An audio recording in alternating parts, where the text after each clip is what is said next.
discípulos. Mas nós pregamos a Cristo crucificado, que é escândalo para os judeus e loucura para os gregos. Paulo, primeira epístola aos Coríntios, capítulo 1, versículo 23. A vida moderna, com suas realidades brilhantes, vai ensinando às comunidades religiosas do cristianismo que pregar é revelar a grandeza dos princípios de Jesus nas próprias ações diárias. O homem que se internou pelo território estranho dos discursos, sem atos correspondentes à elevação da palavra, expõe-se cada vez mais ao ridículo e à negação. Há muitos séculos prevalece o movimento de filosofias utilitaristas, e ainda agora não escasseiam orientadores que cogitam da construção de palácios egoísticos à base do magnetismo pessoal e psicólogos que ensinam publicamente a sutil exploração das massas. É nesse quadro obscuro do desenvolvimento intelectual da Terra que os aprendizes do Cristo são expoentes da filosofia edificante da renúncia e da bondade, revelando em suas obras isoladas a experiência divina daquele que preferiu a crucificação ao pacto com o mal. Novos discípulos, por isso, vão surgindo além do sacerdócio organizado.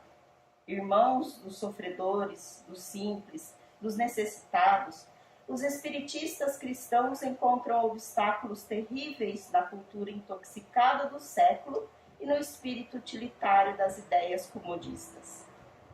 Há quase 2000 anos, Paulo de Tarso aludia ao escândalo que a atitude dos aprendizes espalhava entre os judeus e à falsa impressão de loucura que despertava nos ânimos dos gregos. Os tempos de agora são aqueles mesmos que Jesus declarava chegados ao planeta.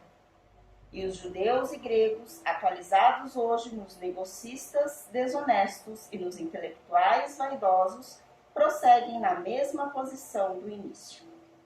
Entre eles, surge o continuador do Mestre, transmitindo-lhe o ensinamento com o verbo santificado pelas ações testemunhais. Aparecem dificuldades, sarcasmos e conflitos. O aprendiz fiel, porém, não se atemoriza. O comercialismo da avareza permanecerá com o escândalo, e a instrução envenenada demorar-se-á com os desequilíbrios que lhe são inerentes. Ele, contudo, seguirá adiante, amando, exemplificando e educando com o libertador imortal. Emmanuel.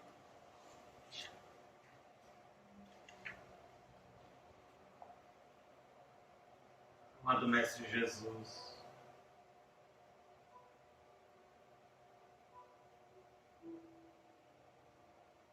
a Ti novamente buscamos com alegria para os nossos estudos da doutrina espírita. E a Ti rogamos as bênçãos,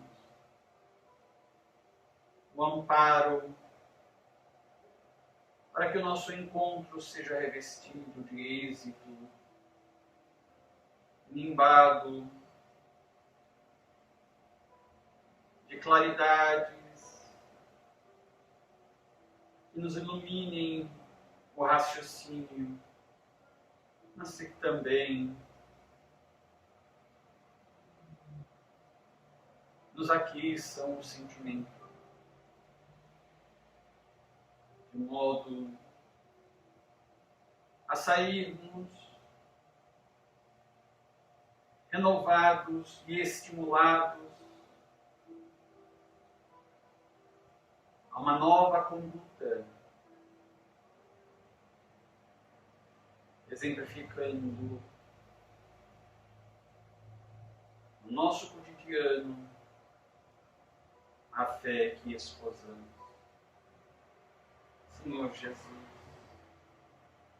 ajuda-nos a nos transformarmos em verdadeiros servos teus, em extensões das tuas mãos operosas, do teu verbo edificante. Mas também a Ti rogamos as bênçãos em favor de nossos irmãos sofredores, do mundo físico ou da dimensão espiritual. Possam todos receberem as vibrações da Tua paz e do Teu amor.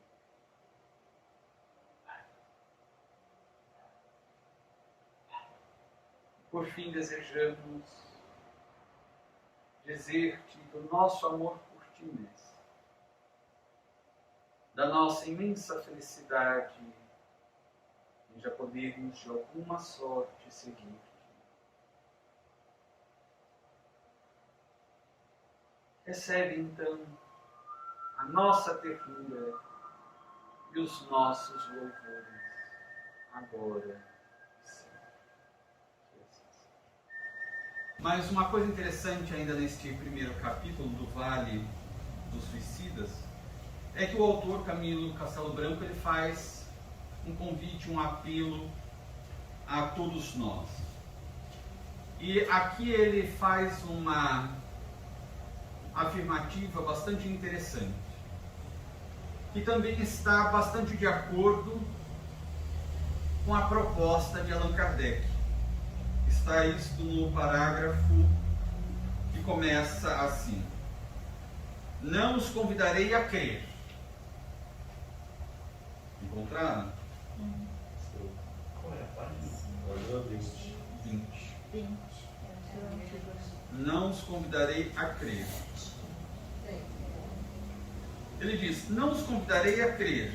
Não é assunto que se imponha à crença, simplesmente, mas ao raciocínio, ao exame, à investigação.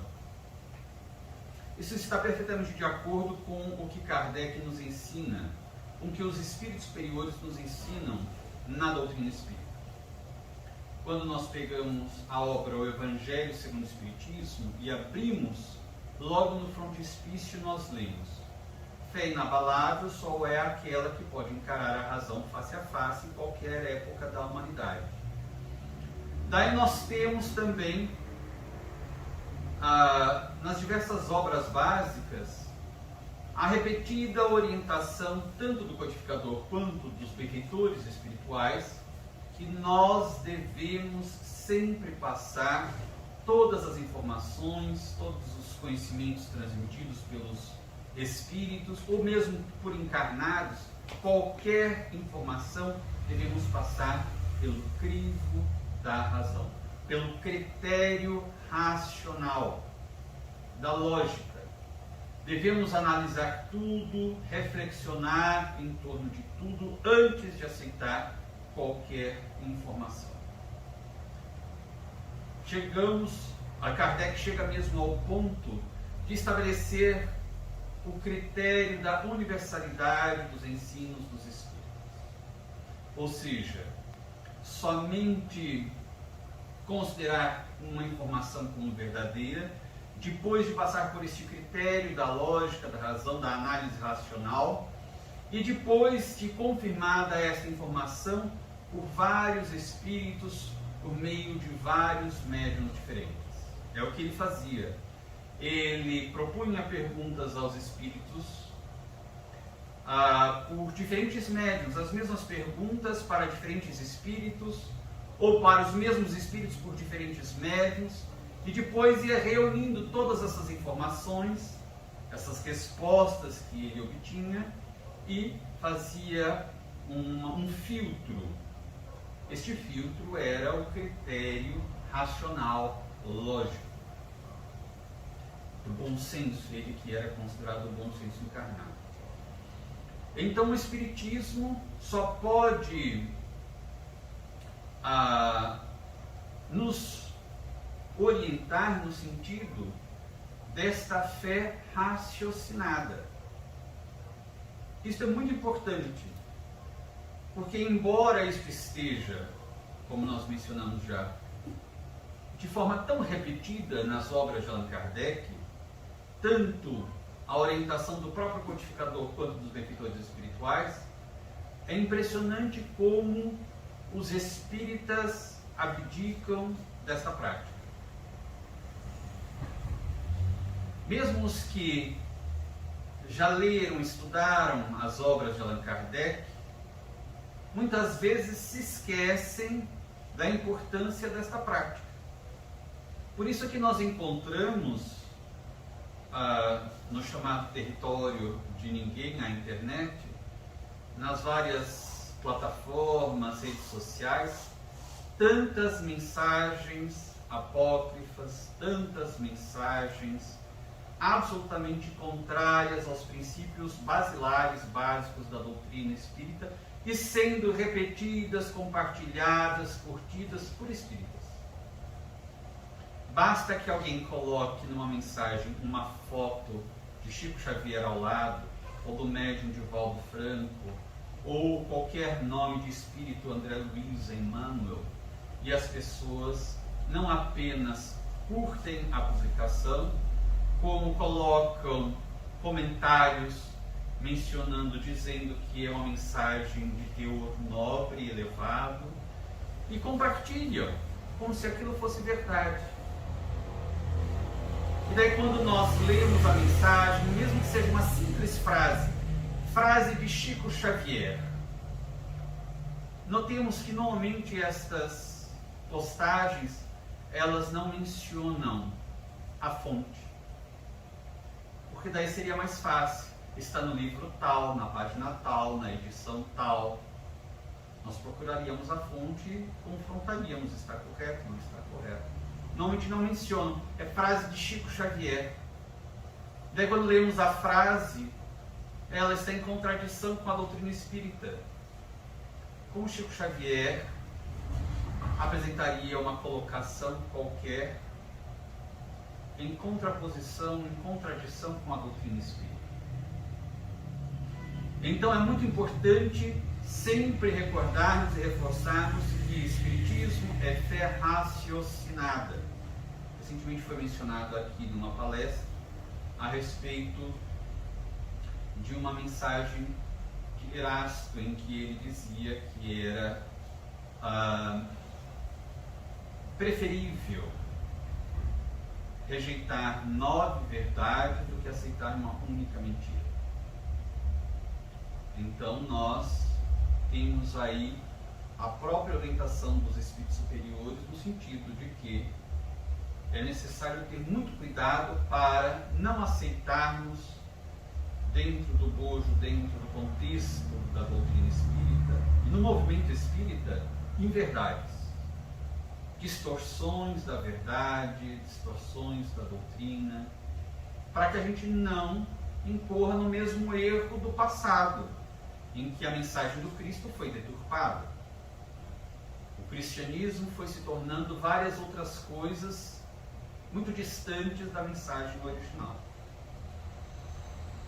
Então é um risco muito grande que se corre, por isso nós precisamos sempre reforçar estes princípios básicos da doutrina espírita. Os espíritas precisamos exercitar a fé raciocinada. E claro, estudarmos a doutrina espírita. Nós temos esta bênção de termos todas essas informações codificadas. Foi realizado um trabalho hercúleo maravilhoso do codificador, junto com uma equipe de espíritos coordenada pelo próprio Mestre Jesus, uma equipe de apoio também reencarnada, de espíritos reencarnados, que deram apoio ao codificador. E temos então as 5 obras básicas, os 12 anos de revista espírita que Allan Kardec publicou, mas as outras obras que ele também publicou. No Brasil tivemos também a bênção de tantos médiuns extraordinários que nos ofereceram uma vida de renúncia para que fosse possível aos benfeitores espirituais desdobrarem, digamos assim, os conceitos, os estudos da doutrina espírita. Então, nós temos o dever de estudar essas obras com calma, com atenção,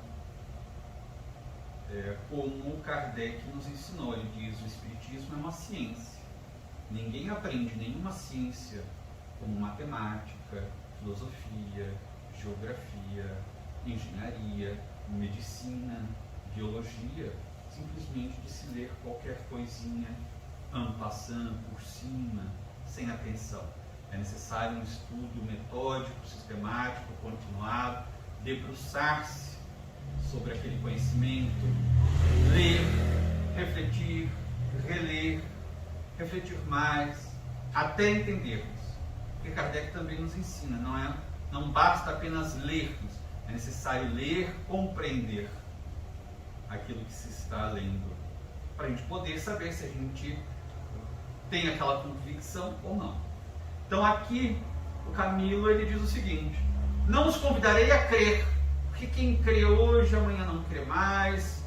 A mera crença é muito volúvel, ela não tem uma base sólida. É diferente de saber.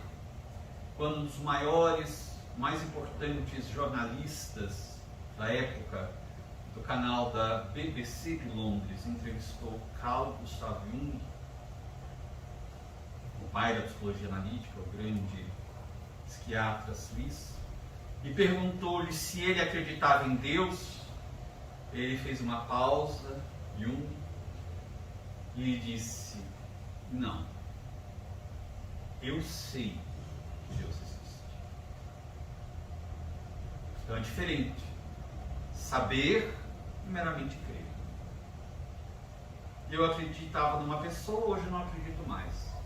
Eu acreditava em Papai Noel, hoje não acredito mais. Mas eu sei tal coisa, saberei para sempre.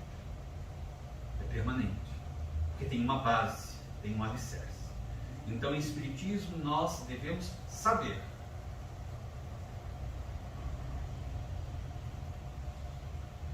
Por isso também que aqueles que têm o compromisso, aproveitando a mensagem, a leitura preparatória, né, que refere-se àqueles que servem a Jesus, aqueles que têm o compromisso da divulgação do Espiritismo, devem tomar muito cuidado, porque na tarefa de divulgação do Espiritismo não há nenhum interesse em se transmitir o que a gente acha disso ou daquilo. Quem está nesta tarefa tem o compromisso de transmitir o que é o Espiritismo. Não transmitir o conhecimento espírita. Os achismos pessoais devem ficar de lado. Porque ninguém vai a uma casa espírita para saber o que o palestrante, o que o dirigente acha disso ou daquilo. Vai em busca do conhecimento espírita. Aí está o nosso compromisso. Nos atermos ao conhecimento espírita para divulgá-lo corretamente. Então, retornando aqui, não os convidarei a crer. Não é assunto que se impõe à crença, simplesmente, mas ao raciocínio, ao exame, à investigação. Também nós lembramos, o Espiritismo não se impõe a ninguém. O Espiritismo é uma doutrina, uma filosofia, uma ciência e uma religião no sentido de reconexão, uma proposta de reconexão da criatura com o seu Criador, mas que está posta esta ciência, essa filosofia, essa religião para exame de todos, de qualquer pessoa. Adere a esta proposta filosófica, científica, religiosa quem quer, quem se convence da beleza ou da veracidade ou da profundidade desta mensagem. Então, é uma doutrina que não se impõe. Por isso Kardec diz, no Espiritismo nós não buscamos fazer proselitismo. Serve para quem não tem nenhuma crença e está buscando alguma crença, ou ainda buscando informações, ou serve para aqueles que já têm uma religião, mas considerando que não estão satisfeitos nesta proposta religiosa, estão buscando algo a mais, algo que complemente, algo que apresente uma outra visão de mundo. Então, para estes, o Espiritismo serve, nunca se impondo a ninguém, apenas colocando-se para livre exame de todos. Então, aqui ele diz: serve para, se coloca ao raciocínio, ao exame, à investigação. Se os irmãos sabem raciocinar e podem investigar, que o façam e chegarão às conclusões lógicas que os colocarão na pista de verdades assaz interessantes para toda a espécie humana. O a que os convido, o que ardentemente desejo para o que tenho todo o interesse em impugnar, é que se eximam de conhecer essa realidade através dos canais trevosos a que me expus, dando-me ao suicídio por desobrigar-me da advertência de que a morte nada mais é do que a verdadeira forma de existir. Então aqui é um dos convites que ele faz. Examinar, porque as pessoas simplesmente negam a prioristicamente, negam por sistema. Isso não existe. Por que não existe? Já investigou? O espiritismo é uma loucura, é uma bobagem. E já leu o que sobre o espiritismo? Assim como os materialistas dizem, não existe espírito, não existe vida espiritual, o materialismo que é a verdade. Baseados em que eles dizem isso? Porque não há evidências científicas, não há provas científicas. É uma teoria. O materialismo é uma teoria. Há de se provar que não existe realmente nada além da matéria.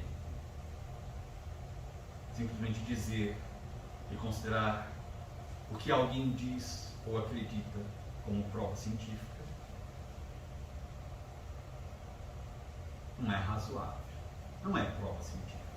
Então os materialistas não têm provas, não têm evidências de que a matéria é a única realidade, de maneira que há o convite, o estímulo para que se investigue.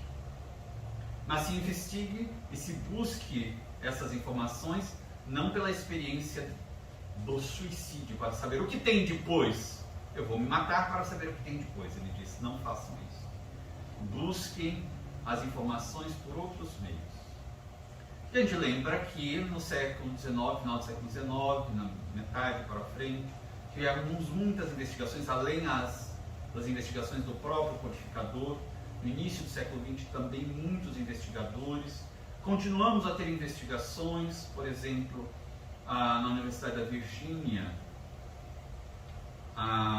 nós tínhamos o professor Dr. Ian Stevenson, psiquiatra, médico daquela instituição acadêmica, que dentro da escola de medicina daquela universidade, dentro do departamento de psiquiatria, montou um subdepartamento, digamos assim, de estudo das percepções. Então, estudo sobre a reencarnação, sobre mediunidade, a percepção extrafísica. Ele escreveu livros como 20 casos que sugerem a reencarnação, onde a biologia e a reencarnação se interconectam, e outros livros. Então, há pesquisas científicas espalhadas pelo mundo, há pesquisas dentro de ambientes acadêmicos e, portanto, nos indicam a veracidade dessas informações que o Espiritismo já nos tinha apresentado no século XIX. Basta as pessoas terem interesse, um pouquinho de disposição para buscar estas pesquisas que já existem, buscar todo o cabedal de provas também que estão aí à disposição de todos que desejam investigá-las, para que tenham contato com estas informações, estas provas. Uma outra coisa também que ele convida aqui é, acho que uns 4 parágrafos para frente. Ele diz o seguinte: assim sendo, habilite-se também, desenvolvendo os dons psíquicos que herdou da sua divina origem.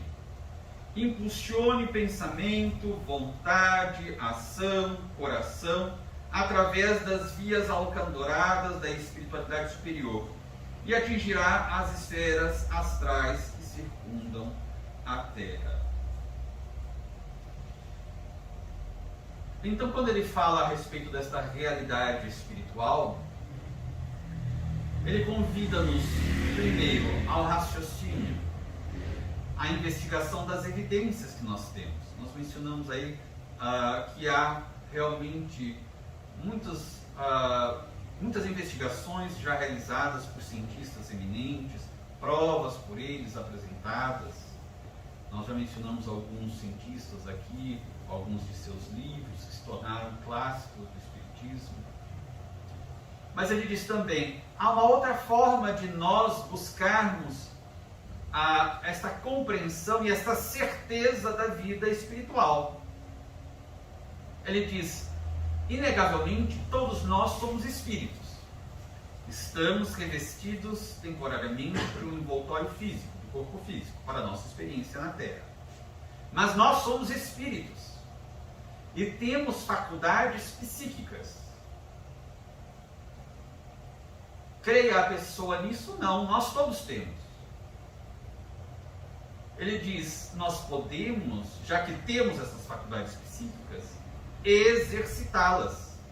Quanto mais exercitarmos estas faculdades psíquicas, mais as nossas percepções espirituais se ampliam e se aprofundam. Mais tomamos contato direto com a realidade espiritual, com essas outras dimensões espirituais.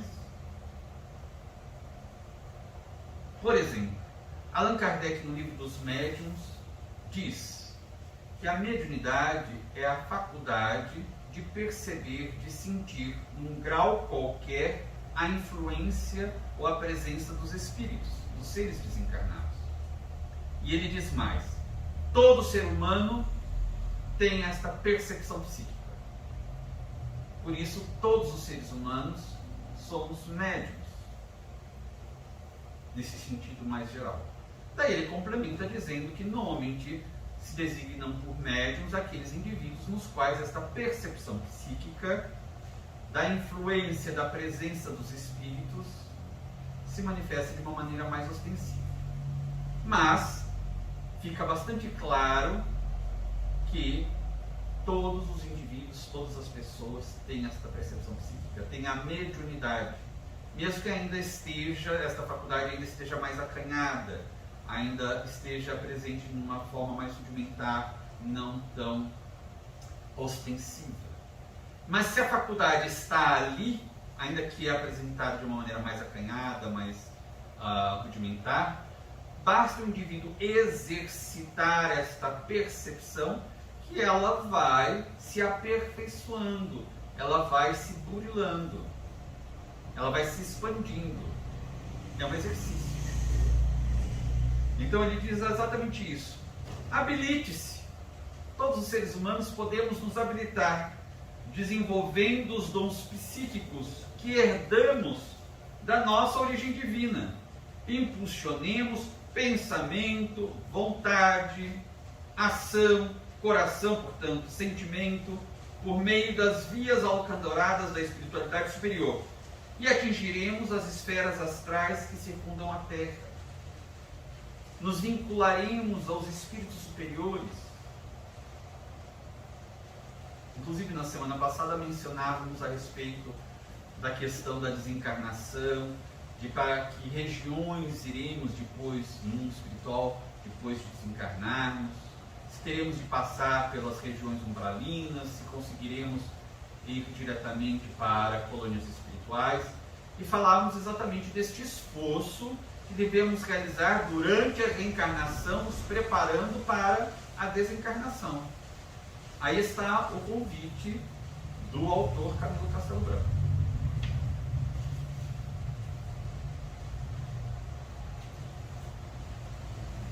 Até aqui tudo bem, né? Com relação a essas questões, alguma pergunta, alguma dúvida daquilo que foi mencionado aqui?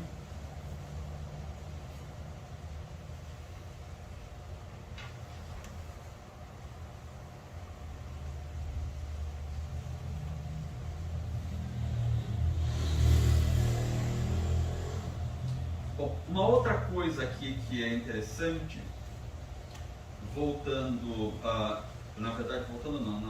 logo abaixo deste parágrafo que nós mencionamos, tem outro parágrafo que diz assim: então ainda me sentia cego. Nós lembramos que ele se suicidara porque ele estava vitimado na vida física por uma cegueira, segundo o médico que o atendera, irreversível. Ele não se conformou com aquela situação e então decidiu tirar a própria vida. Ele se revoltou com a situação. E ele então diz aqui que ele ainda se sentia cego. E ele complementa: pelo menos sugestionava-me de que era. Importante essa palavra, sugestionava-me de que era cego.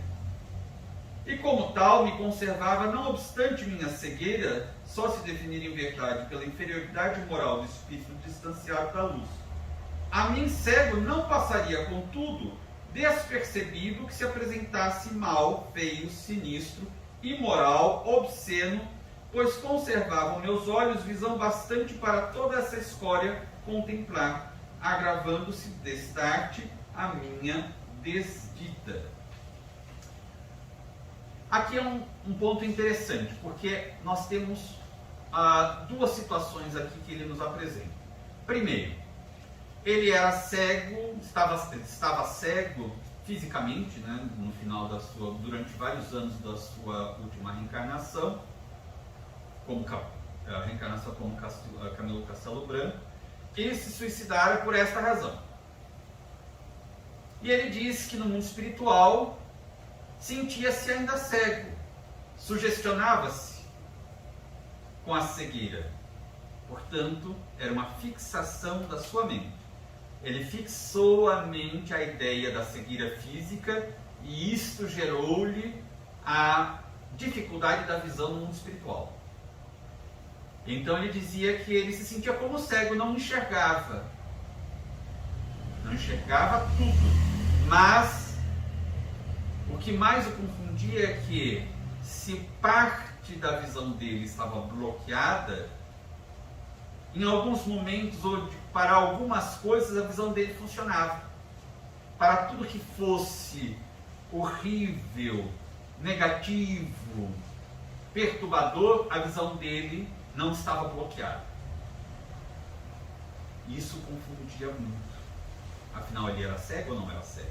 Ele se sentia como cego, não conseguia, ficava tentando apalpar as coisas para caminhar como se fosse um cego, e de repente ele via essas cenas horríveis. Isso vai se repetir, esta menção dele, no segundo capítulo, os réplitos. Nós vamos mencionar isso novamente. Mas é importante este registro. Aqui, que ele se sente cego, a referência dele, a palavra que ele utiliza aqui, sugestionava-me, porque de fato, a cegueira no mundo espiritual, ou às vezes limitações que o espírito sente no mundo espiritual, é pelas fixações mentais dele.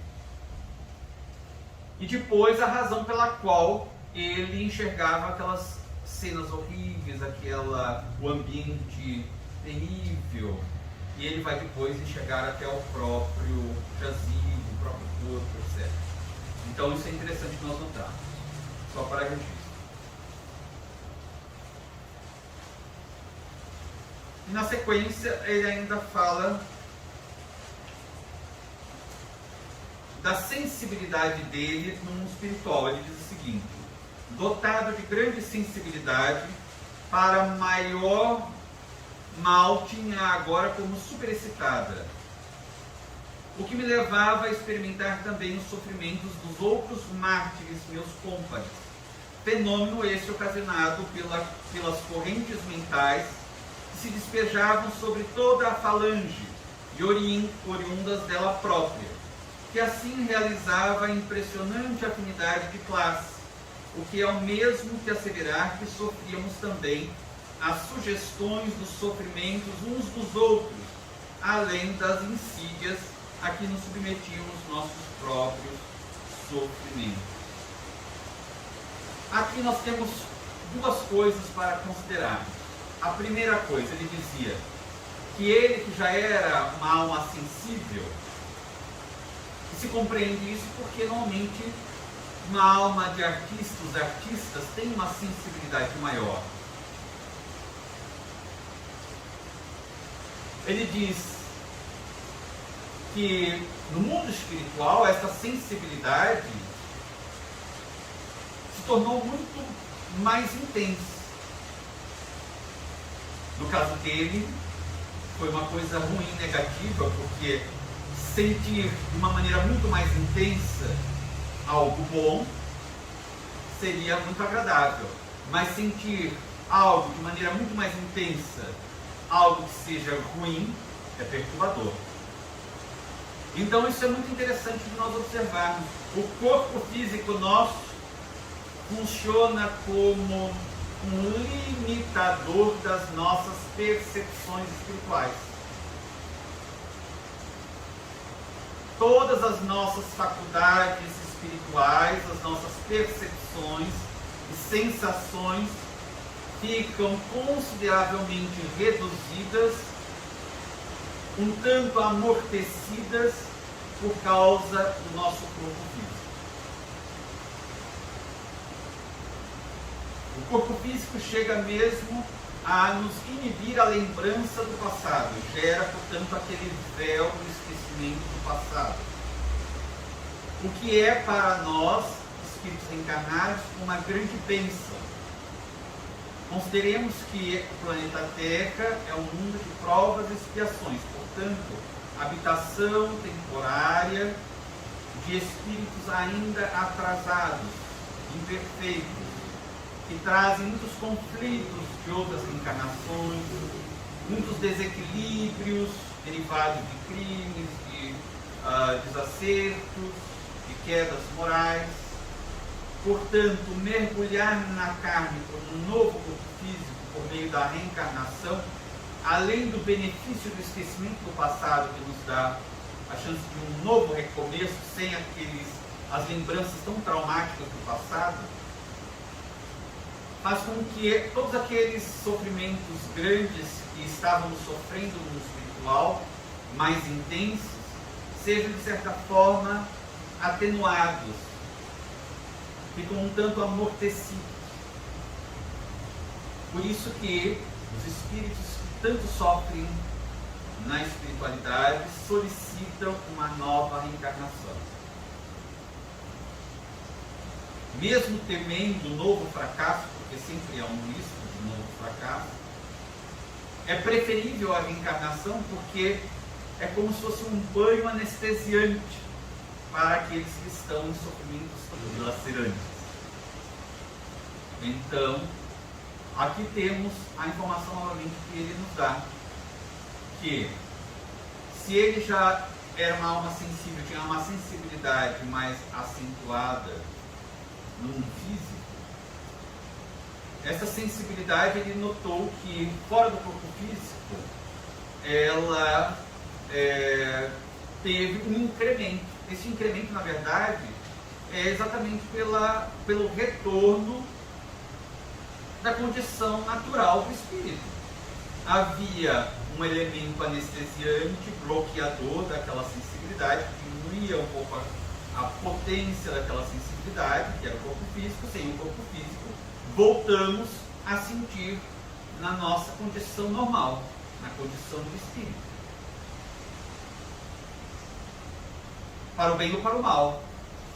Se as percepções que teremos no mundo espiritual forem agradáveis, nós sentiremos essas percepções agradáveis com uma intensidade muito grande. Nos fará muito bem, nos dará muita alegria. Mas se for uma sensação negativa, também virá com toda a sua força, com toda a sua intensidade.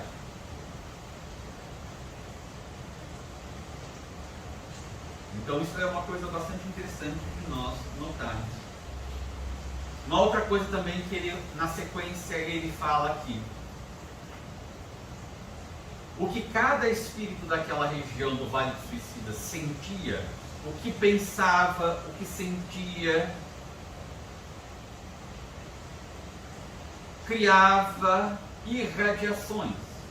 A gente sabe que, mesmo encarnados, qualquer ideia, qualquer pensamento nosso, qualquer sentimento, qualquer movimento da alma gera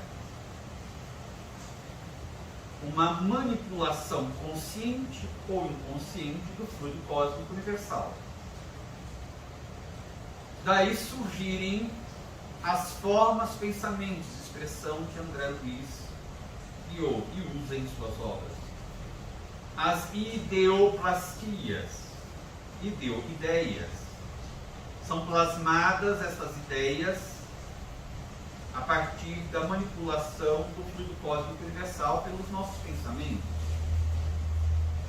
Quando nós estudamos o mecanismo da prece na obra O Evangelho segundo o Espiritismo, Kardec, falando da eficácia da prece, fala que quando nós pensamos, fazemos uma prece, colocamos nosso pensamento, a nossa vontade naquela prece, por exemplo, em benefício de outro, uma prece intercessória, pensamos em alguém, uma prece pedindo saúde, por exemplo, para alguém. O nosso pensamento gera uma onda vibratória manipulando o fluido cósmico universal, dando as características daquilo que pedimos na prece e damos um direcionamento e um impulso àquela força. Se desloca pelo próprio fluido cósmico universal e alcança a pessoa destinatária da nossa prece, por quem oramos. Então, naquele vale, todas aquelas pessoas, aqueles espíritos ali reunidos, tinham seus sofrimentos, tinham as suas ideias repetidas, fixas, as suas lembranças, a repetição do ato suicida, as suas agonias, as suas queixas, o tempo todo. De maneira que o tempo todo estavam criando formas, pensamentos, ideoplastias, gerando ondas vibratórias de teor péssimo, negativo, perturbador. Acontece que os outros habitantes daquele vale estavam na mesma faixa vibratória. Algo os irmanava, algo os conectava, o suicídio. Estavam todos na faixa do suicídio. E, portanto, por uma questão de sintonia, se conectavam. Todas aquelas mentes do vale estavam interconectadas, permutando as suas ideoplastias, as suas formas de pensamentos, de maneira que todo indivíduo daquele vale, todo espírito naquele vale, não apenas emitia ondas vibratórias, criando formas, pensamentos, ideoplastias, como também, por uma questão de sintonia, absorvia formas, pensamentos, ondas vibratórias locais do mesmo teor. Só que todos ali eram suicidas, portanto, e absorvendo de todos os que estavam ali também, todas as formas, pensamentos dos outros absorviam. Cada espírito que estava ali absorvia também.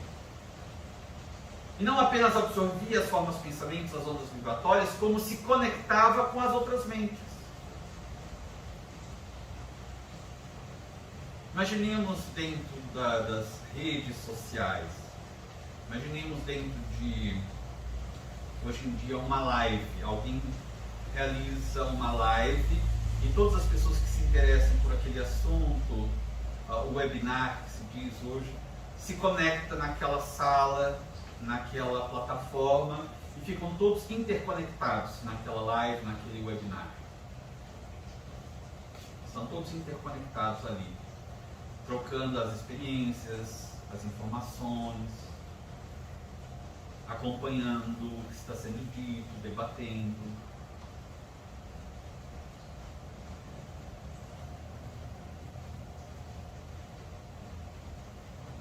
Ali estavam todos interconectados, todas as mentes interconectadas no Vale dos Suicidas. Isto nós estudamos no livro Mecanismos da Mediunidade, de André Luiz, psicografia de Chico Xavier e Valvier, publicação da Federação Espírita Brasileira. Lei do campo mental. André Luiz diz algo mais ou menos assim, definindo a lei do campo mental. Cada criatura consciente em qualquer parte do universo somente assimilará as forças, as ondas vibratórias, a que se afeiçoe. Qualquer criatura consciente em qualquer parte do universo somente assimilará as forças, as ondas vibratórias, a que se afeiçoe. Afeiçoar-se aqui está no sentido de se adaptar, se ajustar, aceitar. De acordo com as nossas tendências, com os pensamentos que cultivamos, com as ideias que cultivamos, nós nos mantemos em determinada faixa psíquica, faixa vibratória. E, portanto, nos conectamos com outras mentes que estejam dentro daquela mesma faixa vibratória. Uma estação de rádio emite um programa qualquer, emitindo ondas de rádio de determinada frequência, AM ou FM. Então, se o indivíduo quer ouvir música do estilo X, ele sabe que a rádio da frequência FM tal emite programa diário o dia inteiro daquele tipo de música.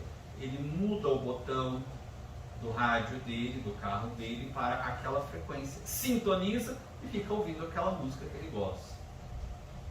Quando nós pensamos em algo, quando nós fixamos a nossa mente em algo, estamos sintonizando com determinada estação de várias mentes que estão emitindo também ideias, pensamentos naquela frequência.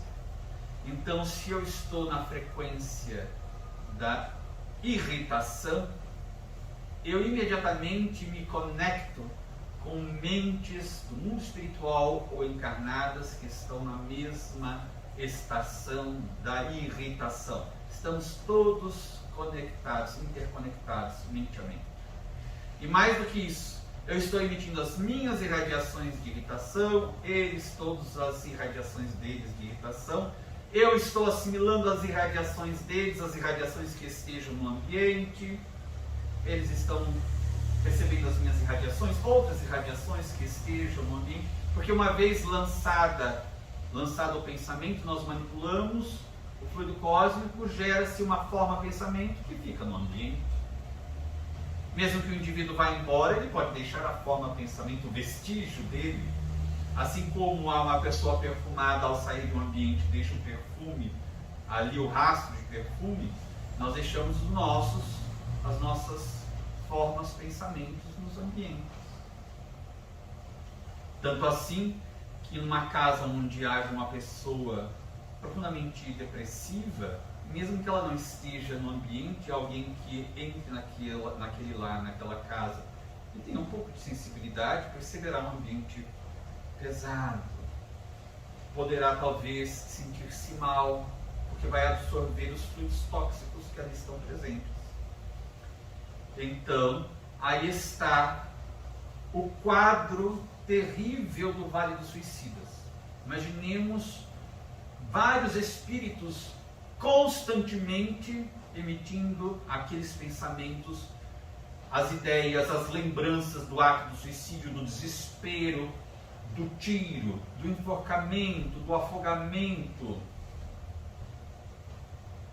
As lembranças e as imagens da decomposição cadavérica, de todas essas formas de pensamentos.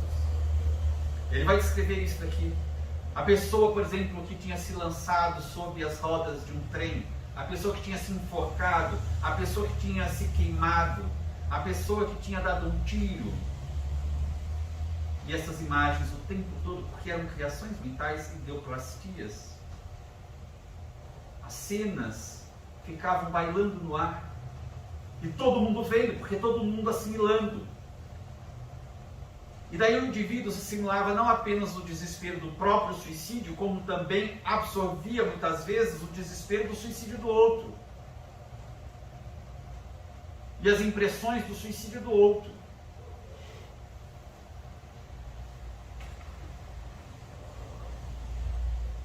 É algo muito difícil de a gente conseguir compreender.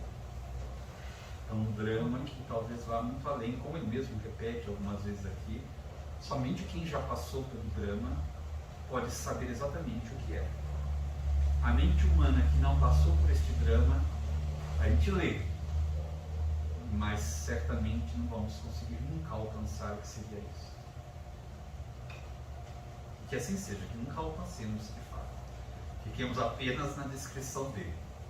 Está bom para a gente poder ter uma vaga ideia e nunca tentarmos a experiência própria. Lei do campo mental.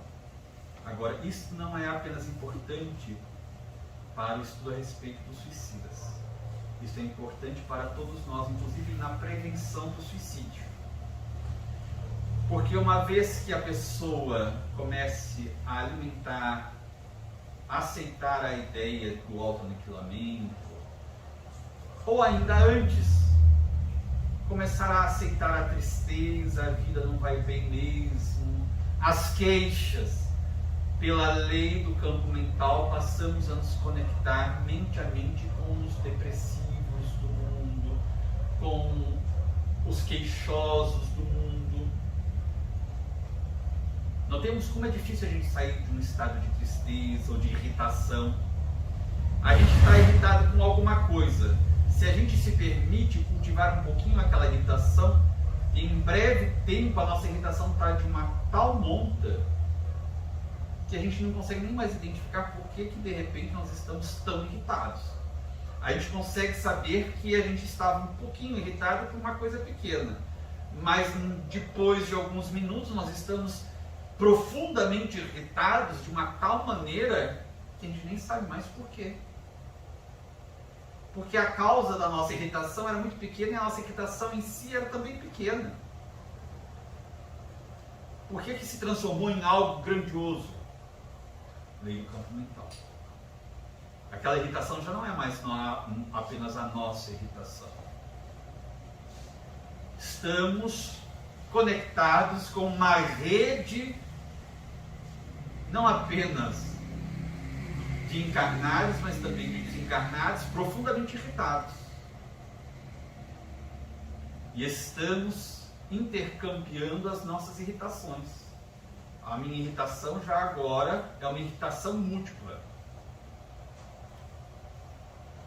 É um conglomerado de irritações que eu estou sentindo.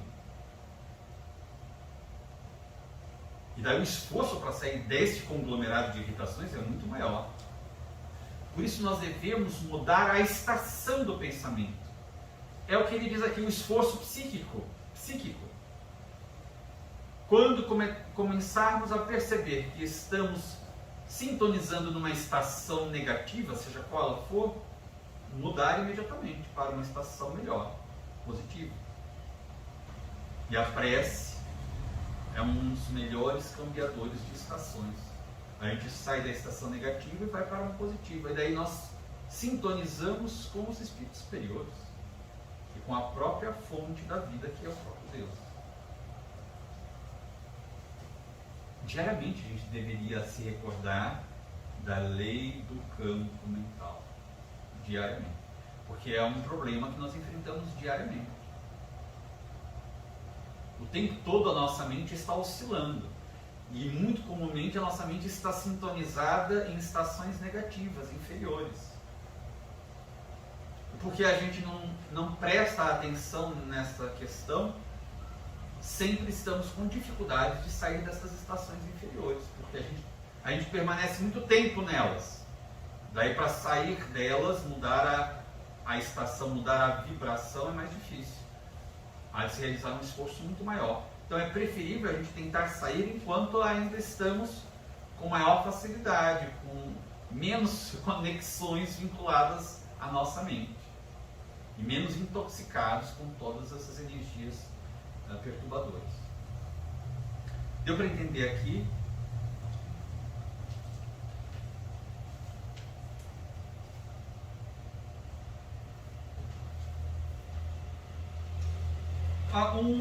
Uma coisa que é bastante interessante aqui, não sei se alguém gostaria de comentar. Aqui nós temos uma nota, provavelmente de Leon Denis, que é a nota 1. Alguém gostaria de comentar? Vocês entenderam essa nota que Leon Denis fez? Gostariam de comentar? Gostariam de fazer alguma pergunta? A nota está aqui. Após a morte, antes que o espírito se oriente, gravitando para o verdadeiro lar espiritual que lhe cabe, será sempre necessário o estágio numa antecâmara, numa região cuja densidade e aflitivas configurações locais corresponderão aos estados vibratórios e mentais do recém-desencarnado. Aí se deterá até que seja naturalmente desanimalizado, isto é, que se desfaça dos fluidos e forças vitais de que são impregnados todos os corpos materiais. Por aí se verá que a estada será temporária nesse umbral do além, conquanto geralmente penosa. Tais sejam o caráter, as ações praticadas, o gênero de vida, o gênero de morte que teve a entidade desencarnada, tais serão no tempo e a penúria no local descrito. Existem aqueles que aí apenas se demoram algumas horas, outros levarão meses, anos consecutivos, voltando à reencarnação sem atingirem a espiritualidade. Em se tratando de suicidas, o caso assume proporções especiais, por dolorosas e complexas. Estes aí se demorarão, geralmente, o tempo que ainda lhes restava para a conclusão do compromisso da existência que prematuramente cortaram, trazendo carregamentos avantajados de forças vitais animalizadas, além das bagagens das paixões criminosas e uma desorganização mental, nervosa e vibratória completas. É fácil entrever qual será a situação desses infelizes, para quem um só bálsamo não existe: a prece das almas caritativas. Se por muito longo esse estágio exorbite das medidas normais ao caso, a reencarnação imediata será a terapêutica indicada, embora acerba e dolorosa, o que será preferível a muitos anos em tão desgraçada situação, assim se completando então o tempo que faltava ao término da existência. Aqui há muitas informações doutrinárias que Leon Denis nos trouxe. Aqui lembrando, quando ele fala de umbral, esta palavra, ela é emprestada porque nós lembramos que esse termo muitas vezes é usado em referência àquela parte de entrada para uma casa. Então, quando nós temos uma certa estrutura que dá passagem, faz como que uma entrada para uma residência, nós falamos umbral daquela casa, daquele lar. Então, umbral seria um espaço de acesso para determinado lugar. De maneira que, quando se fala do umbral espiritual, seria uma região de acesso ao que ele chama aqui de espiritualidade. Espiritualidade, o termo que ele está usando aqui, seria já a região de luz, onde há luz. Então, entre a crosta terráquea, que é onde nós pisamos, e esta região de luz, há uma região intermediária que foi denominada de umbral. Seria um local de acesso, uma região de acesso à espiritualidade, à região de luz. E essa região de acesso, ela tem uma finalidade. Não é uma finalidade punitiva. Não é que Deus ficou zangado com aqueles espíritos que cometeram equívocos e vai puni-los. Tem uma finalidade terapêutica. Por isso é que muitas vezes os espíritas, por falta de conhecimento ou de entendimento, consideram o umbral como uma região de punição. Fez coisa errada, vai ser punido e vai para lá para a punição. Não é verdade isso. Essa informação não corresponde aos ensinamentos da doutrina espírita. O umbral é uma região de processo terapêutico. E aqui Leon Denis explica muito bem. Por nossa ainda inferioridade grande, moral, espiritual, nós passamos pela experiência física e ao desencarnarmos, normalmente ainda estamos muito impregnados de fluidos mais densos, fluidos tóxicos, fluidos muito animalizados. Na codificação, Allan Kardec chama o fluido vital também de fluido animalizado.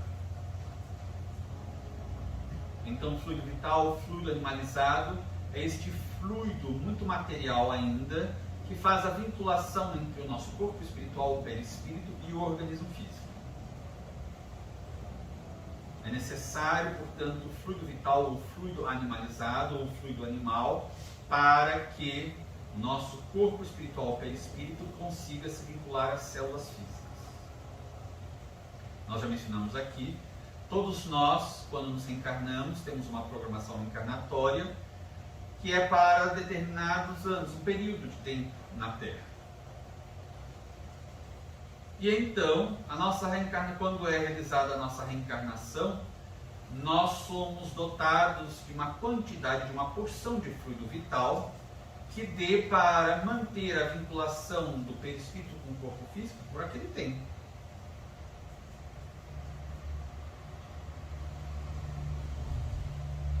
De maneira que, na medida em que nós vamos nos aproximando da época da nossa desencarnação, quando é um processo natural,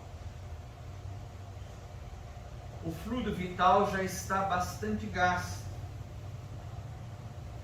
Por isso é que, por exemplo, os moribundos já se sentem normalmente convivendo com os dois planos de vida no final da sua existência física de uma maneira mais natural. Porque já há um esgotamento do fluido vital e a desencarnação se dá de maneira muito mais simples normalmente, mais fácil. Mas, no caso do suicídio, não é assim que se passa. Mas não apenas no caso do suicídio, que seria o caso mais extremo. Os sensualistas, os materialistas, normalmente ao desencarnarem, permanecem no seu corpo espiritual com uma grande quantidade de fluidos tóxicos, muito densos. Então é necessário permanecer determinado período nesta região chamada umbral para esgotar, para eliminar esses resíduos, essas toxinas, fazer um processo de desintoxicação do perispírito,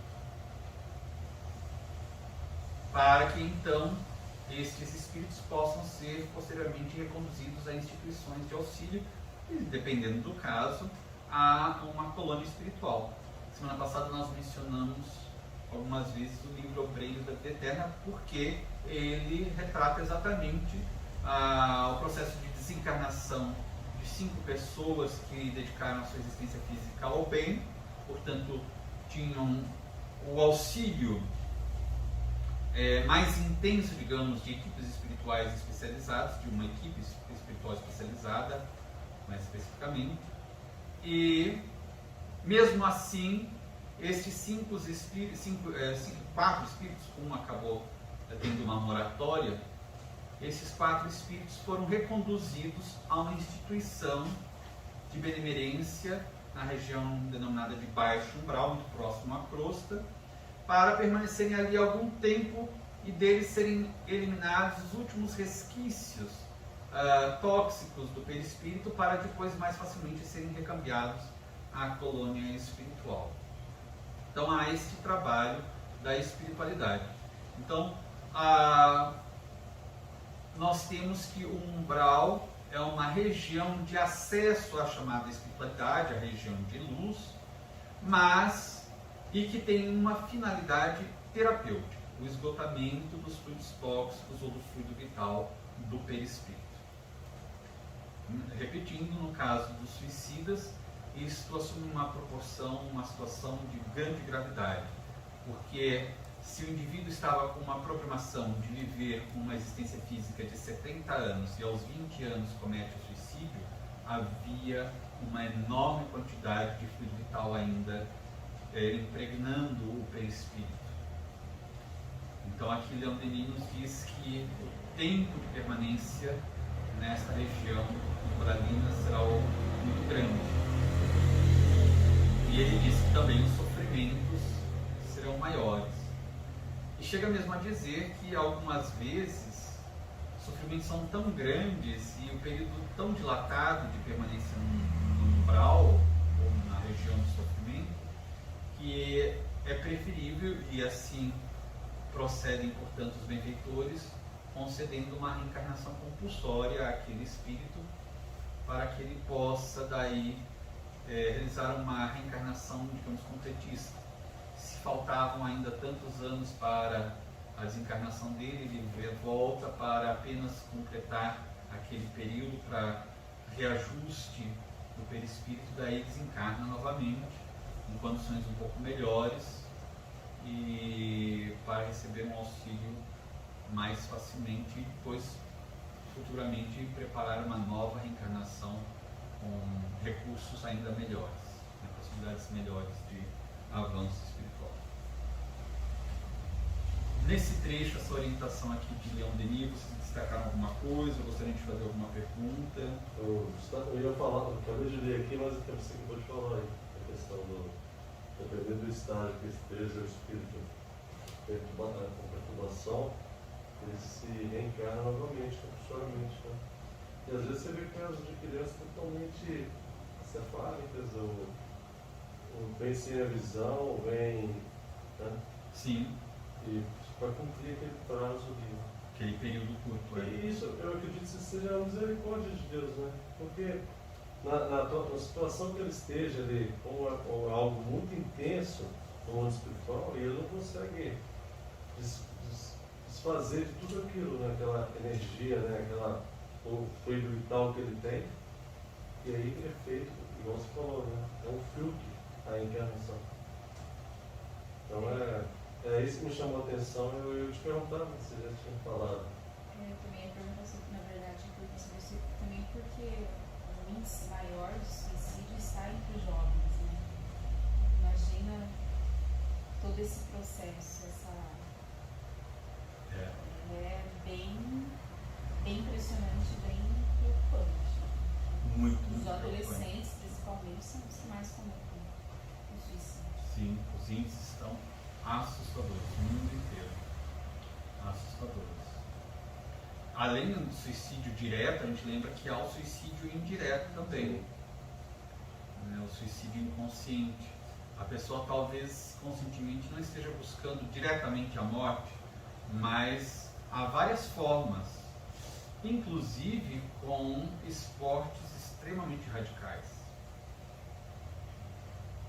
Porque há muitos esportes ou práticas aventureiras, que o risco de morte física está ali constante.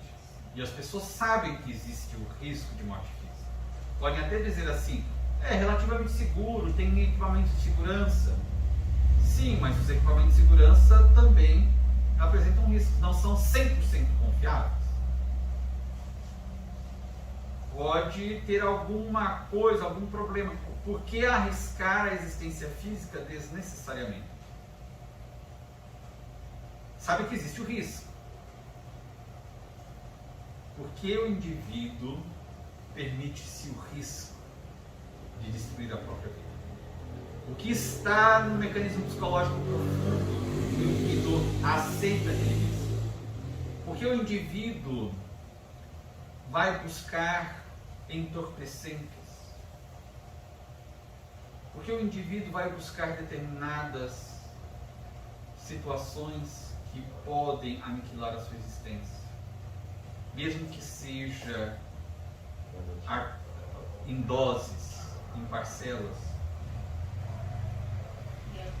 A gente está vivendo uma fase assim, de uma procura maior cada vez pelo álcool, né? O hedonismo, essa sensualidade muito exacerbada, então... E ele coloca aqui que também esse hedonismo, essa sensualidade, essa sexualização de tudo, também essas questões geram muitos problemas de intoxicação fluídica e, mesmo que não seja um suicídio, a gente lembra, por exemplo, no Obreiro da Vida Eterna, não se tratava de um vale de suicidas, era a região do baixo umbral, portanto não era um vale de suicidas.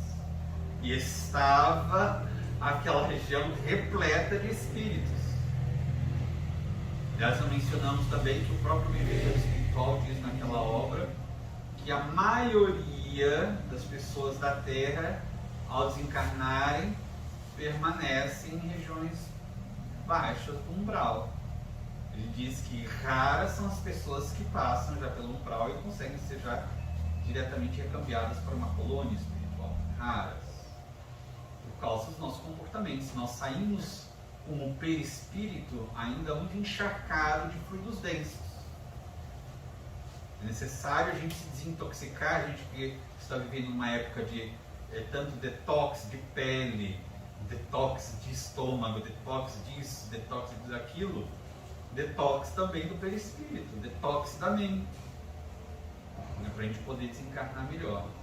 Então, são questões realmente muito preocupantes.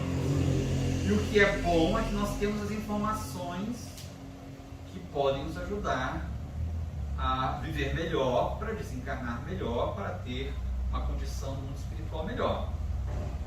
Mas não basta ter só as informações, a gente precisa fazer uso delas, né? Receber do médico a prescrição medicamentosa não basta se não for comprar o medicamento e utilizar o medicamento da maneira adequada como o médico me recomendou, não vai ter efeito terapêutico. É inútil aquela prescrição se eu não uso adequadamente a prescrição. Júlio, uma coisa que eu sempre me perguntava, sabe, muito tempo atrás, se chegando à idade, né, tipo assim, aí você falou a respeito sempre a gente vai perdendo o fluido vital conforme a idade. Uma coisa que eu sempre me perguntava, às vezes eu vi pessoas mais idosas, né, há muito tempo atrás, agora mais jovem, se as pessoas que vão envelhecendo, assim, à medida que chegam aos seus 80, seus 90 anos, elas se confundem, porque todo mundo sabe que a gente vai morrer, isso aí não tem como escapar disso. Se elas começam a ter uma compreensão melhor da morte e já certa conformidade, mas eu acho que não é muito realidade isso, né? Depende muito de cada caso, né? Assim, porque uma vez eu conversei com uma pessoa no centro, aquele senhor lá, ele falou da idade dele e tal, aí eu cheguei a questionar, se eu estou com medo, eu disse, não, estou doido por aí, só que não chegou nem a hora, mas ele já estava dentro do centro, compreendendo todos os ensinamentos. Ele estava com depressão, né? Então, assim, às vezes as pessoas também pior mesmo, estão dentro do centro, mas existe essa carga depressiva também, né? E às vezes esperam da morte, mesmo sabendo de tudo, que não vai ser a solução de tudo, a depressão. Exato. É bem relativo isso, que ele falou. Eu falo pela minha avó, do meu pai. Ela não tem, né, religião. Considerada precisa mas sem nenhum respeito, uma vida comum, vamos dizer. E ela, super tranquila, depois de um certo tempo, né, que a idade vem, ela adotou métodos de calmaria, né? Assim, se isolou de toda aquela festa, qualquer coisa assim. E aos 74 anos, né, um belo dia, ela com um problema no coração, nada alarmante, ela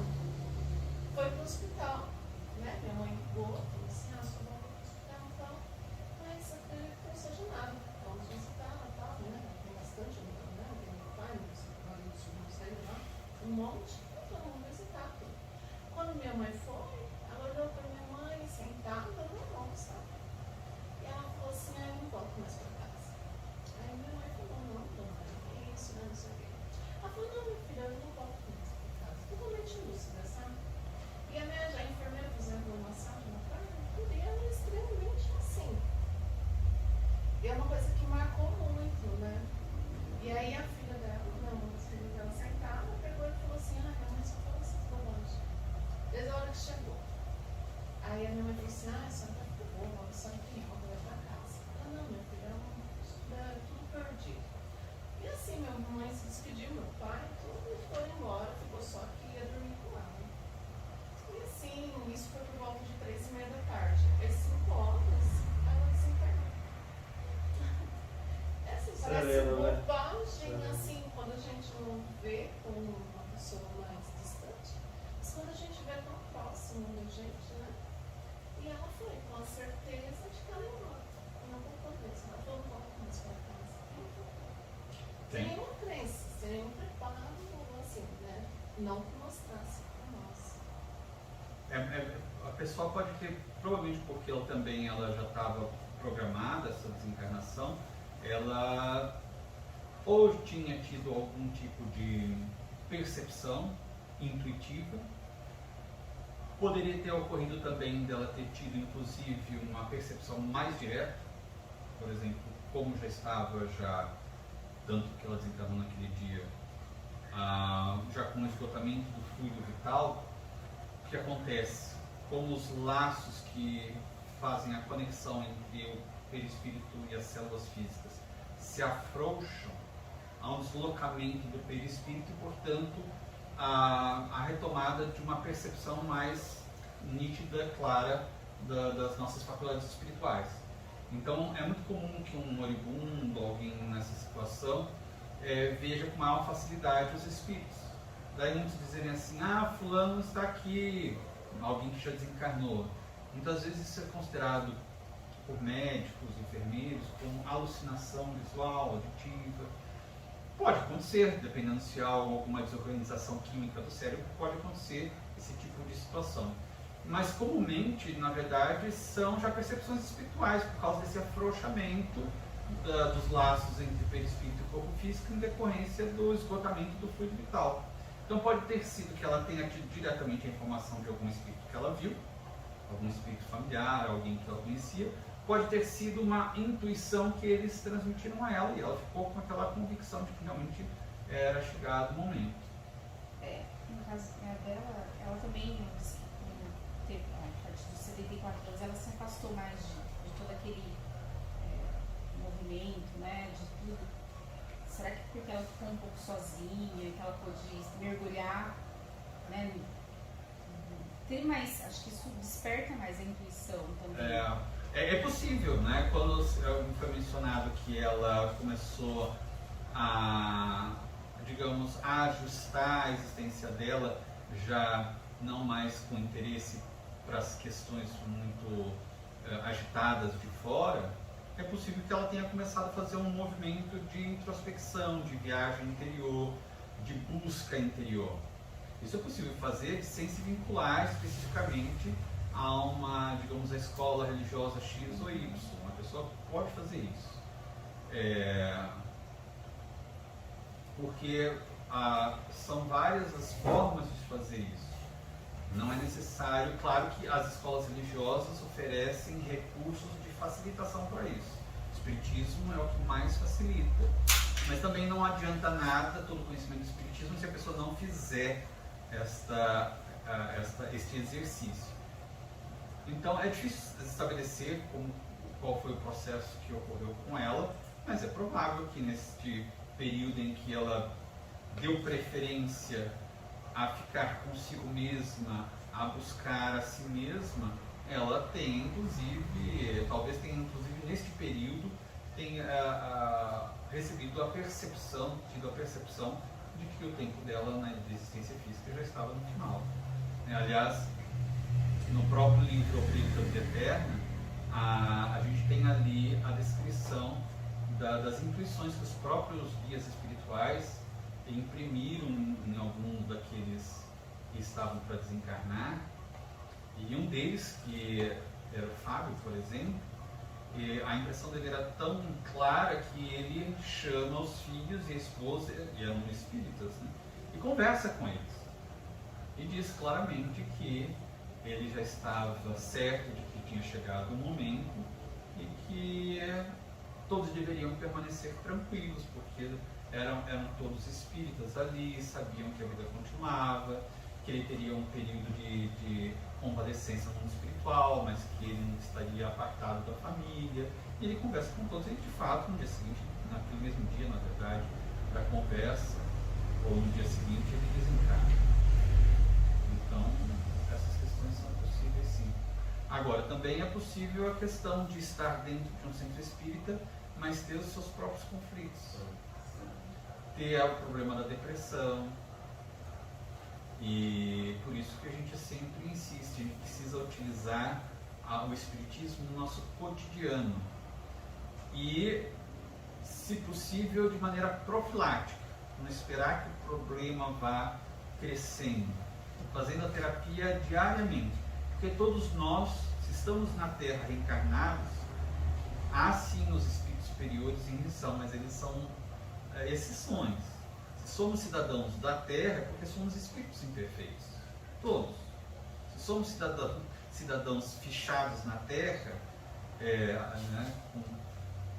porque somos espíritos imperfeitos, com muitos conflitos, muitos problemas, então precisamos de tratamento intensivo, permanente. Então o Espiritismo, trazendo o Evangelho de Jesus novamente e nos trazendo tantos conhecimentos complementares, é a melhor terapia que nós podemos ter. Estamos falando de terapia para a alma, não vamos abandonar as terapias na Terra, mas a melhor terapia que nós podemos ter. Mas é necessário fazer essa terapia e diariamente. Então isso é muito importante. Tudo bem até aqui? Então a gente encerra. Não temos quanto conhecimento doutrinário, a gente está no primeiro capítulo, a gente vai deslanchar, pode ficar tranquilos.